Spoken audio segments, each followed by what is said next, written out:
देखो, सच्चाई यह है कि किस प्रकार से ऑपरेशन सिंदूर में 4 दिन में हमने पाकिस्तान को घुटनों पे ला दिया। मुझे लगता है काबिल तारीफ है। जो कि आपकी 6 और 7 रात को आप उसके नो टेरर इंफ्रास्ट्रक्चर, जिसके अंदर लश्कर तोबा जैसे मोहम्मद और हिजबुल मुजाहिदीन के एक प्रकार हेडक्वार्टर भी थे, उनको मार गिरा विदाउट एनी कोलेटरल डैमेज, और 100 से ज्यादा आतंकवादियों को मारा।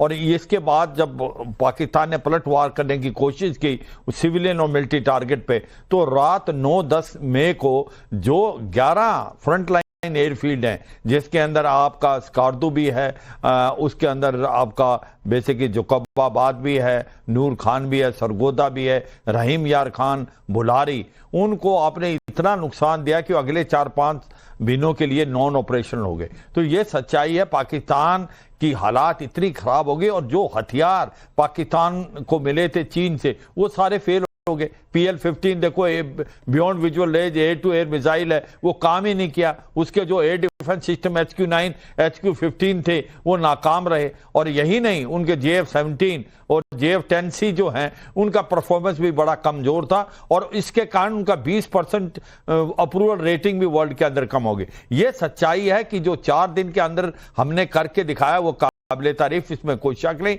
और यह भी बात आती कि भाई उसके बाद आपने लड़ाई क्यों रोका, कि जब आप की अच्छे थे, आप POK को क्यों नहीं जीत रहे। देखो, अभी मेरे हिसाब से आपको यह समझना चाहिए कि आपका मिलिट्री और पॉलिटिकल ऑब्जेक्टिव क्या था, कि आपका टेरर इंफ्रास्ट्रक्चर को बर्बाद करना। बस 1 मिनट, मैं यही कहूंगा कि अगर आप लड़ाई लंबा करते, देखो लड़ाई शुरू करना आसान है, लड़ाई रोकना मुश्किल है, एक दलदल है। और ये याद रखो, अगर हमने 2047 तक एक प्रकार से डेवलप्ड कंट्री बनना है, तो हमारी जो इकोनॉमी है GDP की अप्रोक्सीमेट 8% बढ़नी चाहिए। अगर आप लड़ाई में उलझेंगे तो मुझे लगता नहीं कि वो फिर आप उसको कर पाएंगे। तो ये इकोनॉमिक रीजन भी था, और सच्चाई यह है कि जिस प्रकार से हमने पाकिस्तान को 3 तरफ से घेरा, पॉलिटिकली घेर दिया, डिप्लोमेटिकली घेर दिया, इकोनॉमिकली हमने आप इंडस वाटर ट्रीटी को हेल्ड इन अबेंस कर दिया। आज पाकिस्तान पानी को तरसता है, और जब पानी होगा ज्यादा तो वहां पर आप देखेंगे फ्लड आएंगे। तो मुझे लगता है वो दिखने ही लग गया, वो दिखने, बारिश का मौसम जैसे शुरू हुआ वहां पर दिखने लगे। जगदीश शर्मा जी, सारे सवालों के जवाब मिल गए? देखिए विद्यानाथ झा जी, आज सब जवाब, सारे सवालों के जवाब तो मिले, पर थोड़ी सी चूक हो गई गृह मंत्री जी से। भाई ये अगर ऑपरेशन सिंदूर पहले चर्चा हो जाती तो मैं समझता हूं ये आतंकवादी भी पहले मारे जाते, और 3 मारे गए, 2 पकड़ रखे हैं जैसी सरकार और आप बता रहे हैं, उन 2 को भी मार देते, पुलवामा का बदला भी पूरा हो जाता। कहना है कि सरकार जिस तरह से प्रोपेगेंडा फैला रही है, एकदम अचानक आतंकवादी मिल गए और मार दिए। कमाल की भाई हमारी सरकार है, कैसे कैसे खेल कर देश समझ रहा है, क्या पर खेल मजबूर लाचार इनके सामने बोल नहीं सकता। क्या खेल खेल रही है? CBI भेज देंगे, इंक्वायरी करा देंगे। भाई मतलब आप लोग विपक्ष की वो पार्टियां हैं रात में भाई जो किसी बात पर खुश नहीं हो सकती हैं, क्योंकि गृह मंत्री कह रहे हैं कि आपको खुश होने के लिए और परेशान होने के लिए धर्म देखना पड़ता है। जहां साहब ऑपरेशन सिंदूर चल रहा है, बंद होगा, ये भी बता दो। कल बता दिया था, आप ही बता दो। कल बता दिया था राजनाथ सिंह जी ने, सुना नहीं आपने? नहीं चल रहा है, बंद होगा है, बता दिया था राजनाथ सिंह जी ने, आपने सुना कि नहीं सुना? बंद होगा, मैं आपसे सुनना चाहता हूं। बता दिया था राजनाथ सिंह जी ने, जो देश के रक्षा मंत्री हैं, उन्होंने बता दिया था। आपने सुना कि नहीं सुना? आतंकवादी देश है या नहीं है? आप ये बताइए कि आपने सुना कि नहीं सुना? ऑपरेशन सिंदूर जारी है। क्रिकेट का मैच क्यों? 14 तारीख को मैंने सुना कि ऑपरेशन सिंदूर जारी है, तो भाई पिता जो गृह मंत्री है वो तो युद्ध लड़ रहा है, और बेटा मैच खेल रहा पाकिस्तान के साथ। ये कैसी नीति है? ये कैसी नीति है? देश को बताओ, हमें बताओ ना बताओ, ये कैसी नीति है? ये क्या चल रहा है भाई? डॉक्टर धनंजय गिरी जी अपनी पीठ थपथपा पा रहे लोकसभा में बैठ के। अगर सिंदूर, विद्यानाथ जी देखिए, कहते हैं ना कि तानी बिल्ली घरे शिकार, और कांग्रेस पाकिस्तान को क्लीन चिट देने के लिए बेकरार। कांग्रेस की पाकिस्तान परस्ती और धर्म देख करके जो उनकी मिटती हुई हस्ती है, वो देश के सामने आ रही है, और जितना ये बोल रहे हैं कपड़े बदलने के चक्कर में, उतने ही अनावृत हो गए। आप और जो ऑपरेशन तंदूर चलाने वाले कांग्रेस के नेता, जिन लोगों ने ऑपरेशन तंदूर किया अपने समय में, तंदूर कांड वाले, उनको ऑपरेशन सिंदूर की समझ नहीं आएगी। कांग्रेस अपनी कायरता से वाकिफ, इसलिए इनको देश के वीरता से, देश के जवानों की वीरता से, इस देश के मिलिट्री की वीरता से, देश के वीर जवान पर इनका भरोसा नहीं। आप कमजोर विद्यार्थी की तरह बीच में ना बोला करिए जगदीश शर्मा जी। राहुल जी को दोबारा 3 बार समझाना पड़ता है, वो मुझे नहीं समझाना पड़ता। ये विद्यानाथ जी, बताइए, मेरे सवाल का जवाब विद्यानाथ जी, दीजिए। अरे जवाब भी तो दे रहे हैं, उधर संसद में जवाब दे रहे थे केंद्रीय गृह मंत्री, और इधर आपको चला जाऊंगा। धनंजय गिरी दे रहे हैं। आप कह रहे हैं कि पहले विद्यानाथ जी, संसद का सत्र बुला लेते, चर्चा कर लेते तो एनकाउंटर पहले हो जाता आतंकियों का।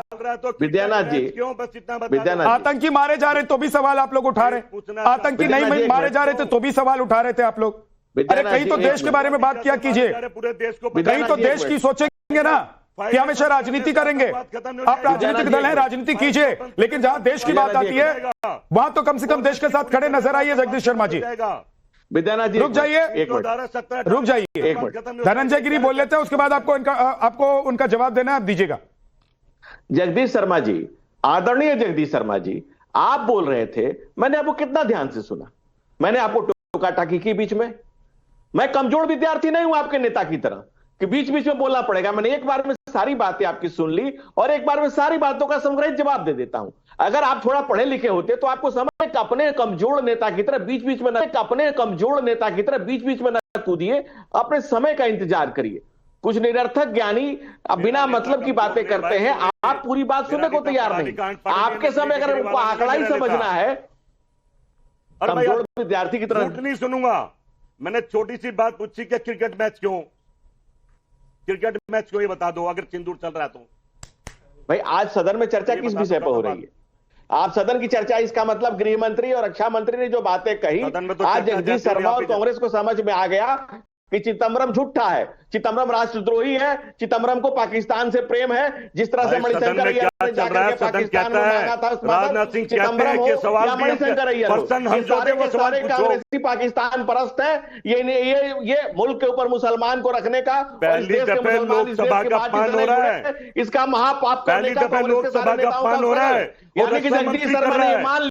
वो पूछिए जो झाजी में अच्छी बात ये हुई कि जगदीश शर्मा ने मान लिया कि सदन में आदरणीय गृह मंत्री और आदरणीय रक्षा मंत्री के सुनने के बाद जगदीश शर्मा जैसे लोगों के शीश महल टूट गए, इनके होश उड़ गए, इनके तोते उड़ गए, इनको समझ में नहीं आ रहा अब इसके बाद क्या कहा जाए। हमारा तो शीश महल है मैदान पर आ गए, शीश महल मोदी जी का है, मैदान से भाग चले, मोदी जी के हैं, मैदान से जगदीश नहीं बोलो लोकसभा में मंदिर है। जगदीश जी मत बोलो। जगदीश जी पहले सवाल करते हैं, फिर सुनने का धैर्य भी तो रखिए। कि हम मंदिर है। जगदीश जी मत बोलो। जगदीश जी पहले सवाल करते हैं, फिर सुनने का धैर्य भी तो रखिए। कि हम प्रश्न जगदीश जी उत्तर दो। सर पहले सवाल करते हैं तो सुनने का धैर्य भी रखिए। जगदीश शर्मा जी मोदी जी बाहुबली हैं, एक दूसरे के ऊपर मत बोलिए, मोदी जी एक दूसरे के ऊपर मत बोलिए।